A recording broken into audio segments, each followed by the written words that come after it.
This is Sales Players, and I'm your host, Jesse Woodbury.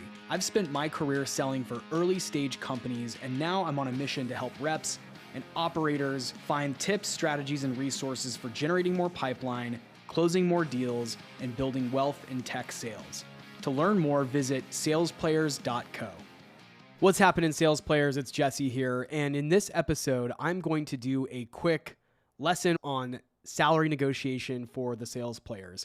If you're out there looking to get a raise this year, or you're considering your next role, you're interviewing, or you're about to get an offer, this episode should be especially helpful. So make sure you bookmark it for future reference if you're not quite in an interview cycle or a performance review cycle. But it's very important to learn how to negotiate your compensation as a seller for a number of reasons. One, it actually shows the hiring manager and the hiring team that you know how to negotiate. If you can do a salary negotiation really well, you're probably going to be a pretty killer negotiator when it comes to negotiating SaaS contracts. So you want to brush up on this skill as much as possible. There's tons of books on the topic. My favorite is by Chris Voss. It's called Never Split the Difference. Highly recommend that one. I've talked about it on the show before.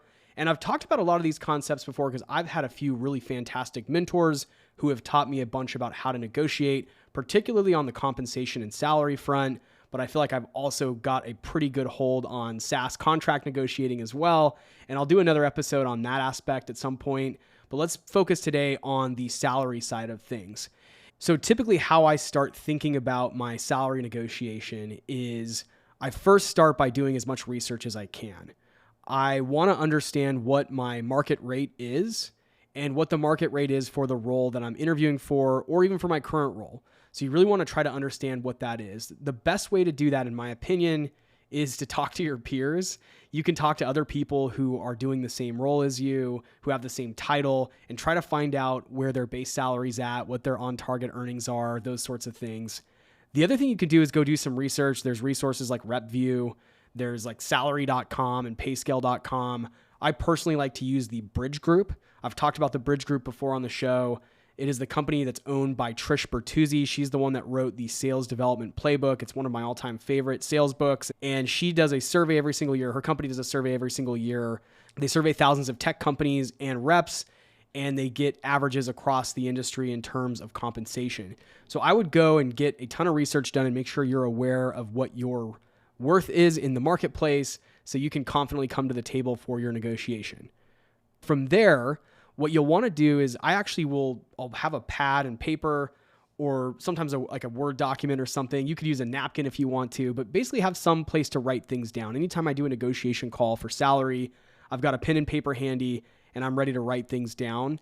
But before I get on the phone with the recruiter or the hiring manager or whoever is offering me the job, I want to write down 3 different bullets with 3 different numbers. And I think of these as the good, better, and best.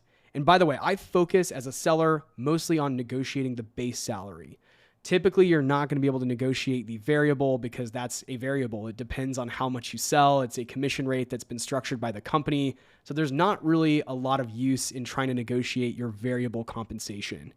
I also tend to not negotiate equity as much anymore. I used to early on in my career fight for as much equity as I could get. I'm a little jaded now, and that's a whole nother topic for another day.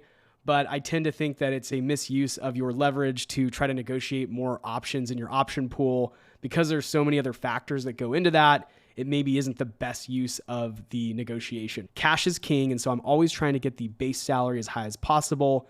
And in a minute, I'll get into a few of the other perks you can negotiate as part of your offer. But let's start with that base salary. So back to what I was saying, a good, a better, and a best. 3 different numbers. The good has to be the absolute rock bottom that you're willing to take. The better is probably what you're going to come in at. And then the best is actually a number that makes you physically ill to ask for. That's the advice I got from one of my mentors years ago. She said, when you're negotiating salary, you should ask for a number that makes you physically ill to ask for it. So that's your high mark. The number that's a stretch, that's a moonshot, whatever you want to call it, that's the crazy number you could ask for. And I recommend actually asking for that number because what's going to happen is likely they're going to come back and give you something closer to that middle number, the better. But you might as well ask for the best and just see what happens, right? Typically, people aren't going to revoke a job offer because someone asked for too high of a base salary. They might tell you no, and they might counter down to another amount, but they're not going to revoke an offer because you're trying to negotiate. And by the way, if they ever do, then it probably wasn't a good company to begin with and a place you wouldn't want to work for anyway. So don't worry about that. I know early on in my career, I was always worried if I asked for too high of a base salary, then I'd be seen as greedy and the offer would somehow get revoked and I'd be back on the job market. That's not typically going to be the case. I've never heard of that happening. And by the way, if you ever get pushback for negotiating compensation as a seller, you can always use the line that, wouldn't you want me to negotiate like this once I work there and I'm negotiating on behalf of the company to get the highest contract values I can possibly get? Honestly, you can't really say no to that as a hiring manager or as a recruiter. They want people that know how to negotiate to work in sales at their company. And so this is your way to show that. And if they have a problem with that, then again, it's probably not the right fit anyway. So that's it. I ask for that high number and I expect to land somewhere in the middle. And then if I need to, I can always use the research that I've done, again, through RepView or the Bridge Group or PayScale or whatever it is, to back up my ask and my claim that I'm worth X, right? So the next thing that I do in my negotiation is I always ask for a signing bonus, a one-time signing bonus. I've talked about this on the show. I think I actually did a whole episode on this topic, and it's a big focus for my coaching program is I help you negotiate a one-time signing bonus up front. It typically gets paid with your first paycheck at your new company. And I've seen these sign-on bonuses range from around $5,000 all the way up to $40,000.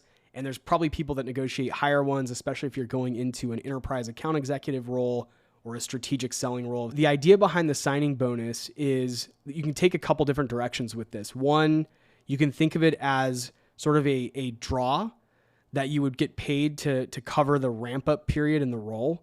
That's one way to look at it. In fact, 10 years ago, companies used to offer non-recoverable draws to cover your ramp-up period. So basically, they would pay out your full commissions for your first quarter or two, depending on the role, and then you'd be covered while you learn the product and learn the sales pitch and everything, and while you're ramping up. So you could think of a sign-on bonus as coverage for that ramp-up period. You could just flat out ask for it and just assume that it's part of the package. And sometimes another way to think about it that I've heard, I've never actually used this myself, but I've heard other reps say is, hey, I'm leaving a company and I'm leaving money on the table because I have, pipeline that hasn't closed. So the sign-on bonus is going to make me whole on that transition. So that's how you think about asking for a sign-on bonus. And the best way to do it is just ask for it. Hey, would the leadership team consider a $15,000 one-time sign-on bonus as part of the offer? That's pretty much it. And then stop and let them react and respond.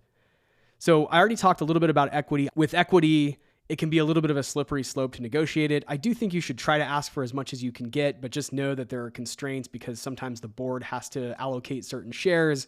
And a lot of times you're going to get pushback from the hiring manager that their hands are tied and they have limitations on how many options they can give you. Now, if you're interviewing at a publicly traded company with RSUs, restricted stock units, you should absolutely negotiate as many of those as you can get because those are a sure bet. If the company's already public, every quarter you can vest those, exercise those shares, and actually sell them if you want to, or hold on to them and let them grow, your choice. So if you are getting an offer extension with RSUs, restricted stock units, then I would highly recommend asking for as many of those as possible. But in my experience, trying to negotiate options, paper options or ISOs, incentive stock options as they're known, it's really not the best use of the negotiation. You can do the best you can, but it's actually better to try to find out what the strike price is, what percentage dilution they had in the last round, and how many outstanding shares are available in the option pool. Some other things that I've negotiated over the years are more PTO. You can always ask for a couple more weeks of PTO. You can negotiate work from home, actually, in some cases, even if it's not necessarily a remote role. I'm aware of people who negotiated either a hybrid or a full work from home opportunity. I've previously negotiated my Wi-Fi and phone bill. You can ask for a personal education budget. That's going to allow you to go do things like take courses or buy books or attend events and seminars and those sorts of things. You can negotiate that they pay for your gym membership or your spa or some form of sort of health club.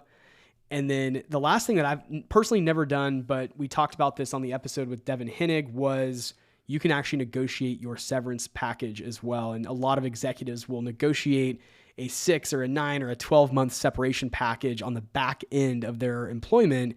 That way they're covered in case something unthinkable happens and suddenly they're thrust back into the job market. Well, now they've got 9 months of runway to go find the next thing. It's very common in executive compensation because it sometimes takes up to a year to find executive roles. But I also have heard of other reps asking for this, and apparently it's common. Again, I've not personally ever negotiated this as part of my offer, but I plan to on the next one. So that's it, everyone. That's a very quick cheat sheet for comp negotiation. I hope you enjoyed the episode, and until next time.